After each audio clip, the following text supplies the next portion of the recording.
Olá, meus irmãos, mais uma vez um forte abraço em todos vocês. Nós queremos continuar então aqui nossa meditação na carta de Paulo aos Romanos, capítulo 12, agora do versículo 3 ao versículo 8. Nós meditamos na última mensagem, no último devocional, nos versículos 1 e 2. Agora nós vamos continuar o raciocínio e entendermos aqui algumas questões do que o apóstolo Paulo nos traz aqui, e eu espero que o Senhor aplique a palavra dele ao seu coração, ao seu dia, e possa fazer você ser conduzido, de fato, na instrução da palavra dele.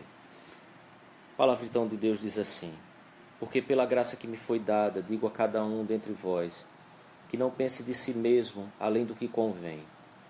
Antes pense com moderação, segundo a medida da fé que Deus repartiu a cada um. Porque assim, como um só corpo, temos muitos membros, mas nem todos os membros têm a mesma função.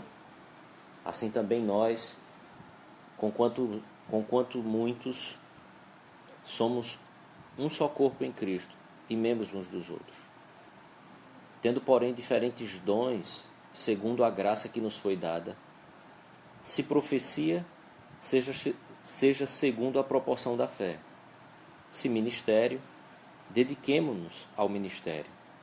Ou que ensina, esmere-se no fazer. Ou que exorta, faça-o com dedicação. O que contribui, com liberalidade. O que preside, com diligência. Quem exerce misericórdia, com alegria. Ok, meus irmãos, na semana passada nós pensamos sobre os dois primeiros versículos, destacamos o versículo 32 do capítulo 11 ainda, falando sobre as misericórdias de Deus, e tratamos sobre esse aspecto do que Paulo desenvolve na carta aos Romanos, do quanto Deus vem agindo em toda a história, desde a criação, do como ele fala sobre o pecado, sobre o desenvolvimento da humanidade, de como nós chegamos em Cristo, e de como nós chegamos então à igreja, e de como a igreja chega nos dias que nós vivemos hoje. E então Paulo fala sobre a transformação da nossa mente, e fala sobre as misericórdias de Deus, fala sobre esse sacrifício vivo e santo e agradável a Deus, que é o culto racional, e que a gente deve apresentar então os nossos corpos dessa forma ao Senhor. Não se conformando com a maneira como este século lê e entende a vida, a história, todo o desenvolvimento humano, Deus e as pessoas, mas nos deixando ser transformados pela palavra de Deus, pela ação de Deus e pela forma que Deus revela todas as coisas na sua palavra para aqueles que creem nele. Então, ele finaliza o versículo 2 falando sobre experimentarmos então essa boa, agradável e perfeita vontade de Deus, e tratamos que essa vontade de Deus não é apenas um desejo aleatório e passivo de uma possibilidade de algo que venha a acontecer, mas quando a palavra de Deus, o apóstolo Paulo fala sobre a vontade de Deus, ele fala sobre os decretos eternos de Deus, e a forma que Deus realiza esses decretos, então, tanto na criação como na obra da providência, ou seja, no desenvolvimento de toda a história, com a mão de Deus agindo e construindo toda a história. Dessa forma, nós podemos ver toda a vida, toda a história, e perceber a maravilha, a profundidade, a sabedoria da riqueza, do conhecimento de Deus, dos caminhos de Deus, de tudo aquilo que Ele determina e tudo aquilo que Ele faz. Só desta forma é que nós podemos experimentar, então, o quanto isso é bom, o quanto isso é agradável e o quanto isso é perfeito. Quando olhamos para a vida, para a história, para a nossa vida e para a nossa história, para toda a existência, sem os olhos da revelação da palavra de Deus, nós não conseguimos, então, desfrutar, experimentar essa agradável, perceber o quão bom e quão perfeito é os decretos de Deus, a soberania de Deus e as ações dele em toda a terra. Por isso falamos sobre Hebreus capítulo 11, versículo 3, que é pela fé que nós então compreendemos e entendemos que Deus criou todas as coisas e que Deus mantém todas as coisas. Agora, no capítulo 12, versículo 3, Paulo então aprofunda, desenvolve um pouco mais como que a renovação da mente, como que nós podemos sermos transformados. Agora, um transformar aqui de forma ativa, ou seja, eu e você precisamos participar disso, nós temos que agir, temos que preencher nosso dia com atividades, com a maneira de perceber diferente de como nós entendíamos e percebíamos as coisas. Não é apenas ficar parado, ler o texto bíblico e deixar ver o que acontece como uma experiência de plantar um grão de feijão e ver o que vai dar naquilo ali. Mas ele então diz assim: pela graça que me foi dada, digo a cada um dentre vós que não pense de si mesmo além do que convém. Antes pense com moderação, segundo a medida da fé que Deus repartiu a cada um. Então, observe que a primeira atitude, a primeira forma que nós devemos proceder aqui, no nosso dia a dia, no meio das contingências da vida, diante de tudo aquilo que tem acontecido, todos os imprevistos que têm acontecido com cada um de nós, precisamos ter um cuidado diligente de não pensar de nós mesmos além daquilo que nos convém. Antes precisamos pensar com moderação. Porque, querido, nós jamais nos curvaremos diante dos decretos e da vontade soberana de Deus quando nós estamos pensando de nós além daquilo que convém. Quando algo acontece de acordo com o que a gente planejou, é fácil crer nessa vontade soberana de Deus e descansar.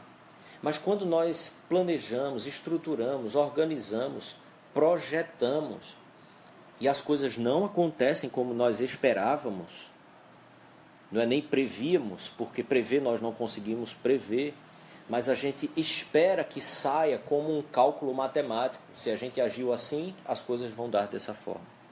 Quando elas não saem, se eu e você estivermos pensando sobre nós mesmos, além daquilo que convém, nós não conseguimos nos submeter, nós não conseguimos experimentar a agradável, a boa e perfeita vontade de Deus. Então ele diz assim: pense com moderação, segundo a medida da fé que Deus repartiu a cada um. Porque assim como um só corpo, também temos muitos membros, mas nem todos os membros têm a mesma função.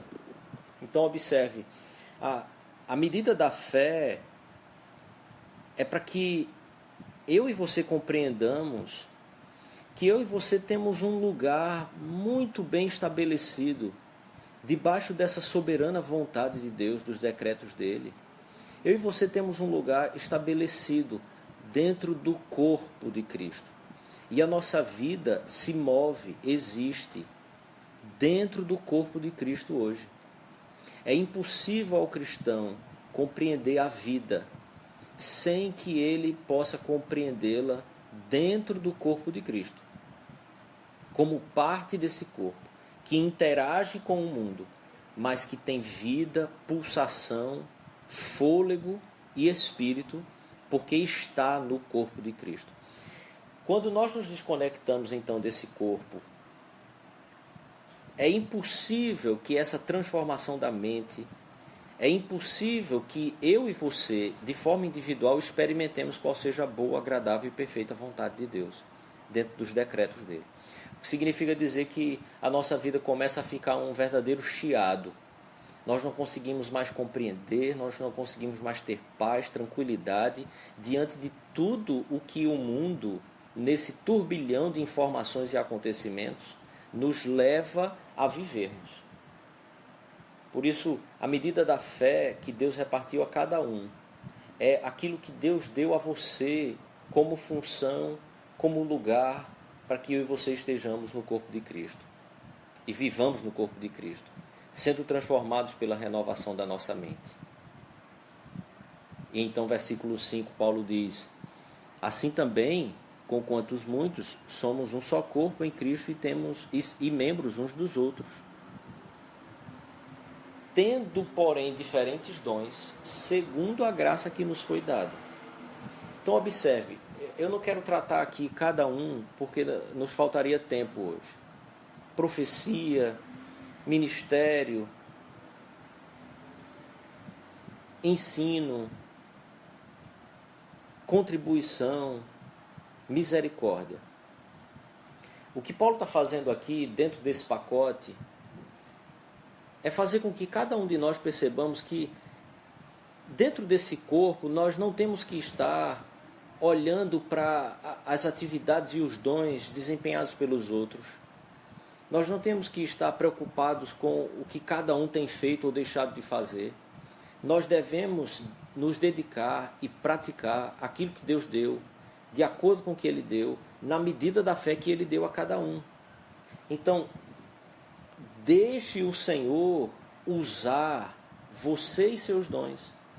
Deixe o Senhor fazer com que você seja um instrumento poderoso nas mãos dEle, mesmo em meio às diversidades da vida, mesmo em meio às adversidades da vida, mesmo em meio às questões inesperadas que eu e você vivemos, mesmo estando distantes uns dos outros num momento como esse. É possível ter a nossa mente transformada, renovada, experimentar a boa, agradável e perfeita vontade de Deus, quando eu e você vivemos de acordo com a medida da fé que Deus repartiu a cada um de nós. Queridos, o fato é que muitos de nós vivemos muito inquietos, muito insatisfeitos, vivemos querendo sempre mais alguma coisa, simplesmente pelo fato, porque não compreendemos que dentro dos propósitos soberanos de Deus, houve um tempo, na eternidade, que Ele determinou que eu e você estaremos dentro, fazendo parte do corpo de Cristo, e que a nossa vida estaria condicionada a esse corpo, a essa comunidade. Eu quero estimular você então, querido, para que você compreenda a boa, agradável e perfeita vontade de Deus, a renovar a sua mente, a ser transformado por essa renovação, entendendo que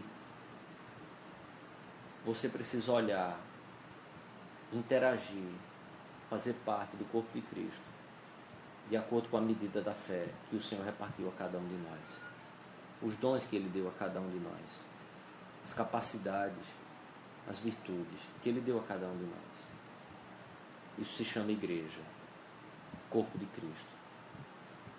Por isso hoje, interaja, faça parte, preocupe-se, invista, dê do seu tempo, ligue, ore, se envolva, ajude alguém que é corpo de Cristo junto com você.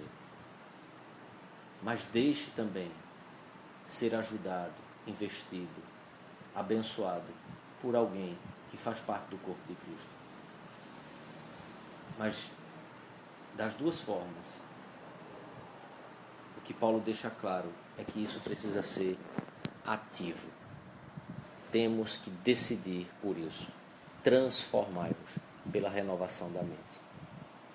Que o Senhor abençoe sua vida e seu dia. Em nome de Jesus.